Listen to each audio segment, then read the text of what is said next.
जगदीश देवड़ा जी को बधाई देता हूं। विपरीत परिस्थितियों में सर्वजन हिताय सर्वजन सुखाय बजट है ये। हमारे प्रधानमंत्री जी ने मंत्र दिया था आत्मनिर्भर भारत, और हमने फैसला किया आत्मनिर्भर भारत के लिए आत्मनिर्भर मध्य प्रदेश।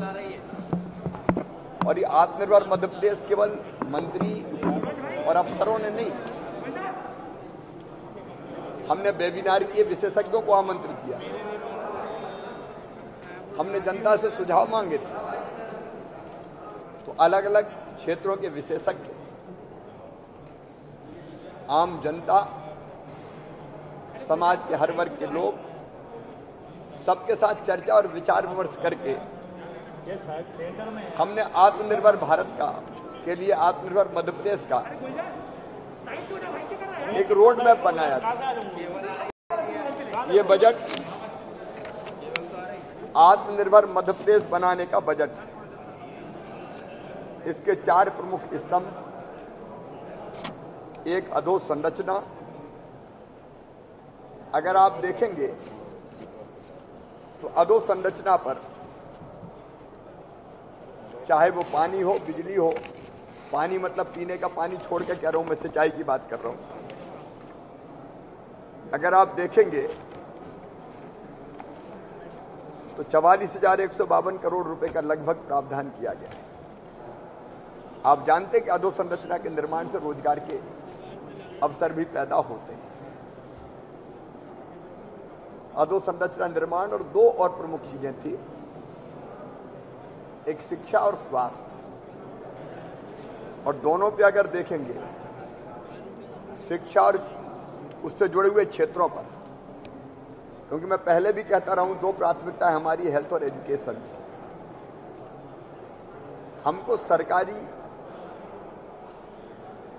स्कूलों की शिक्षा गुणवत्तापूर्ण करनी पड़ेगी। इसलिए सीएम राइज स्कूल जैसे सुझाव हमारे पास आए,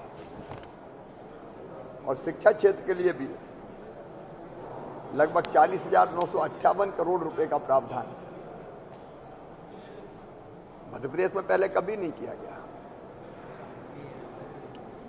और उसके साथ साथ हम 9 नए मेडिकल कॉलेज बना देना।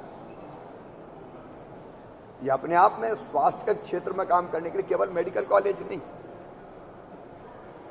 हेल्थ सेक्टर में प्राइमरी और बुनियादी सुविधाओं के निर्माण के लिए भी पर्याप्त धनराशि की व्यवस्था की गई है। तो हेल्थ और एजुकेशन जो अछूता सा रहता था, उस पर हमने जोर दिया है।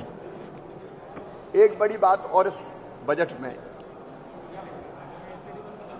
पहले टर्म में हमने तय किया था कि बेहतर सड़कें बनाएंगे। दूसरे टर्म में हमने तय किया था कि हम सिंचाई की सुविधाओं पर विशेष रूप से ध्यान देंगे। तीसरे टर्म में हमने तय किया था कि हम 24 घंटे बिजली देंगे। इस बार हमने तय किया शिक्षा स्वास्थ्य के साथ साथ हर घर को पीने का पानी, शुद्ध पेयजल, गांव में भी नल से मिले, टैप वाटर से मिले। और इसलिए जल जीवन मिशन के अंतर्गत नल जल योजनाओं के लिए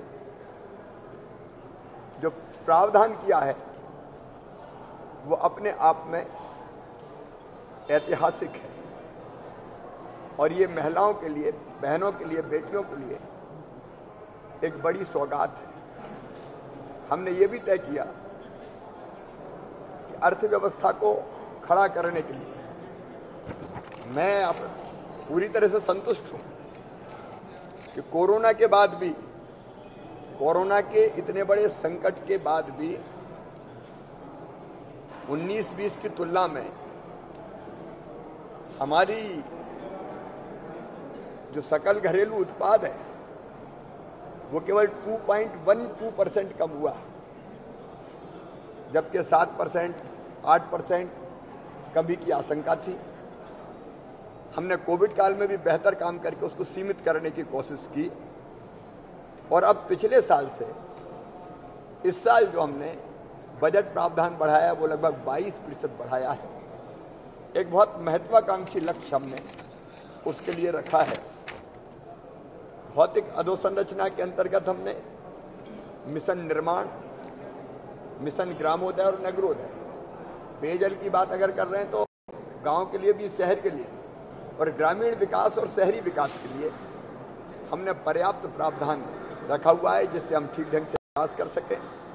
खेती हमारी अर्थव्यवस्था की रीढ़ है और इतना अच्छा जो प्रदर्शन हम जीडीपी में भी कर पाए उसका प्रारंभिक कारण, सबसे प्रमुख कारण है तो हमारी खेती और हमारे किसान हैं। जैसा मैंने बताया कि कोविड काल में भी हमने किसानों को भरपूर राहत दी है और इसलिए आप देखेंगे सिंचाई के लिए, बिजली में जो सब्सिडी देते हैं उसके लिए, 0% ब्याज पर कर्जा देने के लिए, फसल बीमा योजना के लिए, फिर कृषि के क्षेत्र में अधोसंरचना के निर्माण के लिए हमने पर्याप्त धनराशि की व्यवस्था की है।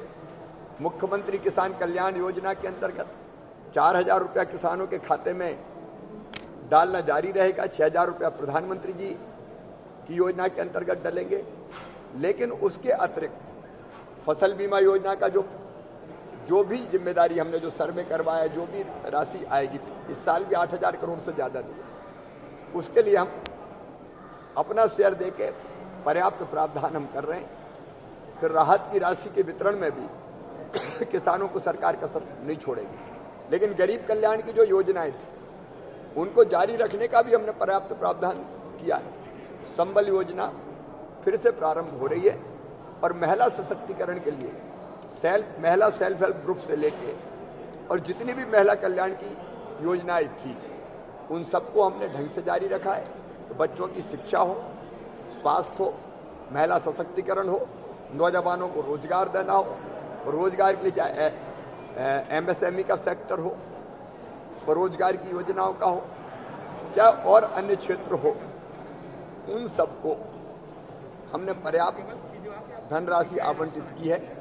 कुल मिला के ये मध्य प्रदेश को तेज गति से आत्मनिर्भरता की तरफ ये बजट ले जाएगा।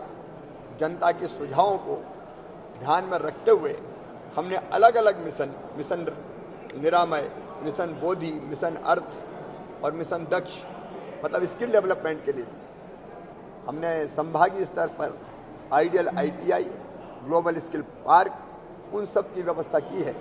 और इस बजट के बारे में अगर मैं एक पंक्ति में कहूँ तो सर्वे भवन्तु सुखिनः, सर्वे सन्तु निरामया, सर्वे भद्राणि पश्यन्तु का ये बजट है जो मध्य प्रदेश को प्रगति और विकास के रास्ते पर ले जाकर आत्मनिर्भरता की दिशा में ले जाएगा और प्रधानमंत्री जी के आत्मनिर्भर भारत के सपने को भी सच करेगा। इन परिस्थितियों में जो बजट प्रस्तुत किया गया है वो सर्वश्रेष्ठ। नमस्कार, मैं हूं मानक गुप्ता। अगर आपको हमारा ये वीडियो पसंद आया हो तो इसे लाइक और शेयर जरूर करें और हाँ, हमें सब्सक्राइब और फॉलो करना ना भूलें ताकि आप देश और दुनिया की कोई खबर मिस ना करें। तो जुड़े रहिए हमारे साथ और देखते रहिए News 24।